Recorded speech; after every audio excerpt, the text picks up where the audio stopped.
change in state to delivery deep dive, and a PM session review off of this daily fractal, which had multiple intraday fractals using the same principle of a volume imbalance.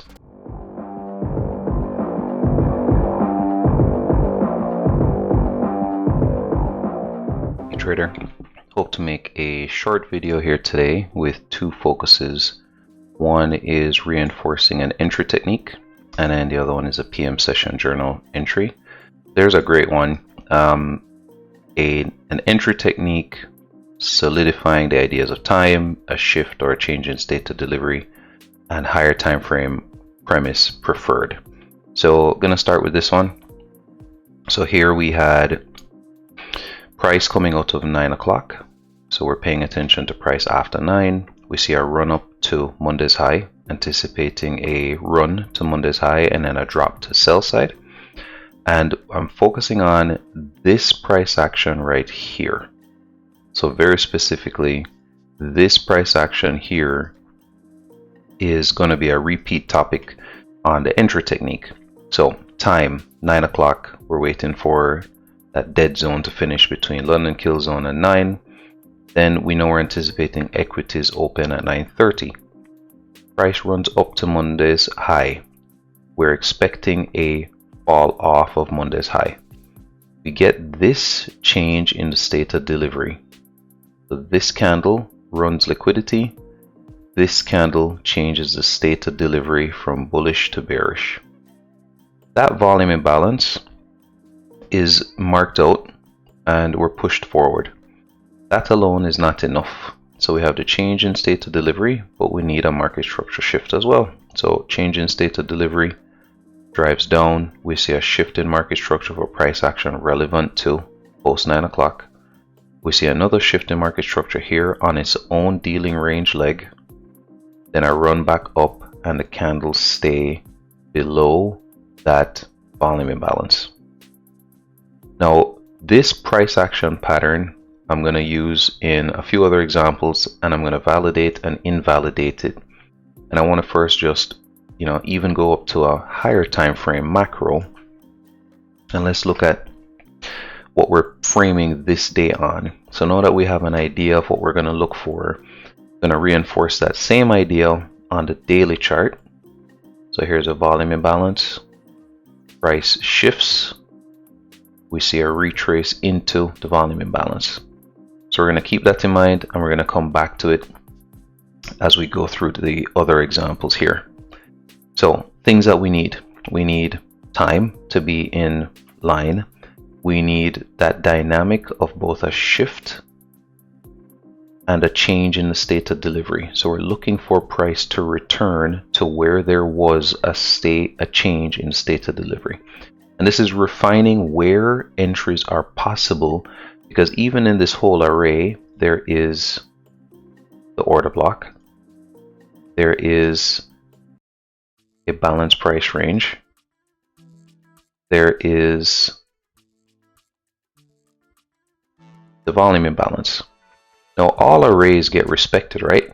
Bodies stay within, wicks do the damage. So in some respects, you want to be paying, using this journal entry to reinforce what to look for, like where in this dealing range should we look for? Why not this volume, this balanced price range, for example? And so this is refining what is making this order block relevant. And lastly, the consequent encroachment, which doesn't get touched but is just barely wicked up into.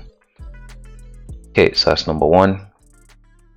Number two, and I'm staying on the 1 minute chart for this. So price runs down. We see that price comes down into this daily fair value gap area. So here's a daily fair value gap area and an H4 breaker. So price tags into the H4 breaker. So let's zoom in on this. Now the narrative right now is bearish, but we're looking at these areas where price has a volume imbalance. So what is it about this volume imbalance? Why, even though it had respect, why didn't it work out long term? We had a higher time frame, that was preferred. We had a volume imbalance that got shifted through. There was a market structure shift here. There was a market structure shift here. Well, you also need time. So in this scenario, time is not on our side because this is the expansion leg using the 10 o'clock price leg. So that's one area where even though there was a respect of that volume imbalance, the price run was very shallow. So higher time frame preferred, we had that H4 breaker daily fair value gap. We had a change in the state of delivery. We had market structure shifts. Price did return to it, but what we were missing in this case was time. So 10:19, 10:20, 10:30, we're no longer using that price leg, but we're looking at 10 o'clock's price leg, which would have been this downward price. So let's go back up to that, and I'll just scrunch this up to give some context. So price runs up, 9:30, equities open, price runs down, cleanly clearing. We turn back on the view to price before 9 o'clock. We see we have a breaker. We have, or you could look at this as an order block being reclaimed on a higher time frame. So time needs to be on our side. Time in this case is after 10. So 10 o'clock price is here. So this kicks off the 10 o'clock price leg. We see that price runs into a breaker.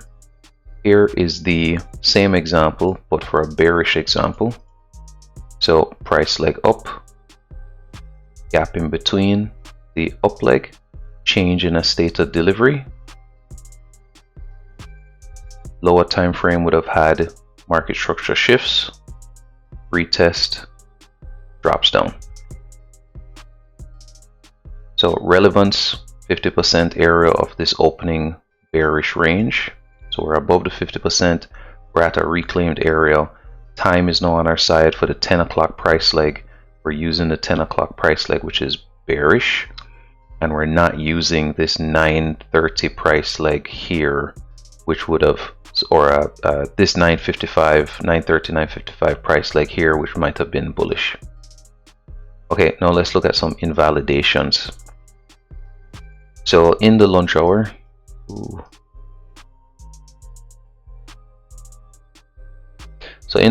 we had a couple of things going on. So we had price sliding through. We saw a volume imbalance here.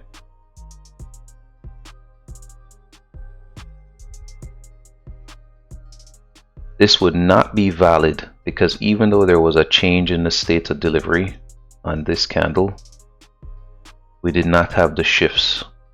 So one market structure shift, but not two. And two is what I prefer to see, especially if we're trying to reverse a trend. Instead, we had this price leg here, which is now 12:30, which is what we want to see some price action movement on. So we can look through on this price leg and we can see that we've got price through lunch here.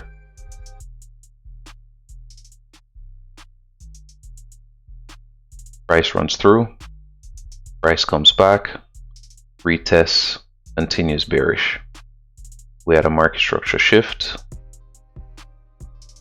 several of them, 1, 2, 3.